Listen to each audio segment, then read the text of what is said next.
ইসরায়েলের একজন লোক, তিনি তার একজনের কাছে তিনি কিছু টাকা ধার চাইলেন যে আল্লাহর জন্য হয়ে যায়, যে আল্লাহতে তা বন্ধ হয়ে যায়। আমি এই কথাটা বুঝাতে চাই, আমি শেষ করে দিচ্ছি। তিনি বললেন, ভাই তুমি আমাকে 1000 দিরহাম টাকা ধার দাও, আমি তোমাকে কালকের ভিতরেই দিয়ে দিব। তিনি বলছেন, তুমি সাক্ষী আনো। তিনি বললেন, ও কাফা বিল্লাহি শাহিদা, আল্লাহ আমার সাক্ষী। তিনি বলছেন, তুমি জামিনদার আনো। তিনি বললেন, ও কাফা বিল্লাহি ওয়াকিলা, দুনিয়ার কাউকে সাক্ষী রাখার আমার কোনো প্রয়োজন নাই, আমার আল্লাহই যথেষ্ট। সুবহানাল্লাহ, আমার আল্লাহ সাক্ষী রূপে যথেষ্ট। তিনি তাকে 1000 দিরহাম ধার দিলেন। তিনি চলে গেলেন, ওই সাগর পাড়ি দিয়ে শহরে বন্দরে চলে গেলেন। তিনি তাকে টাকা দিবেন, কালকের ভিতরে তাকে টাকা পরিশোধ করতে হবে। তিনি ওই নদী সাগর পাড়ি দিয়ে শহরে চলে গেলেন। টাকা দেওয়ার সময় হয়ে গেল।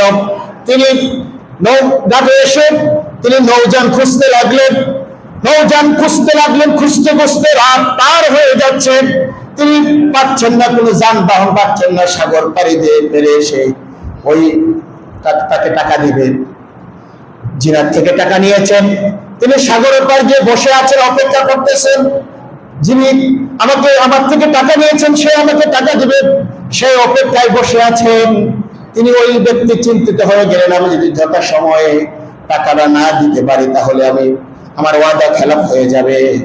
আল্লাহর ওই বান্দা সাগরের পার থেকে কাঠ নিয়ে ওই কাঠকে করে 1000 দিরহাম টাকা ওই কাঠের ভিতরে বেঁধে সাগরের মধ্যে ছেড়ে দিলেন। জোরে বলেন সুবহানাল্লাহ। যিনি টাকা পাবেন তিনি গেলেন টাকার খুঁজে, ওই ব্যক্তির খুঁজে গেলেন, গিয়ে দেখলেন তার সামনে একটি কাঠ এসে বেসে গেল। তিনি টাকাটা ওই কাঠটাকে বাড়িতে নিলেন, নিয়ে জ্বালানির জন্য ব্যবস্থা করলেন। কাঠটাকে চিনলেন, চিরার পরে দেখলেন ওই কাঠের ভিতরে 1000 দিরহাম। 1000 দিরহাম সে গ্রহণ করলেন। 1000 দিরহাম গ্রহণ করার পরে ওই ব্যক্তি আবার সাগর পাড়ে দিয়ে চলে আসলেন, তার সাথে সাক্ষাৎ করলেন, 1000 দিরহাম নিয়ে গেলেন। বললেন, ভাই আমি ওই পাড়ে গিয়েছিলাম শহরে, নৌযান পাই নাই, আসতে পারি নাই, তোমার টাকাটা দেওয়ার জন্য দেরি হয়ে গিয়েছে, তুমি আমাকে ক্ষমা করে দাও।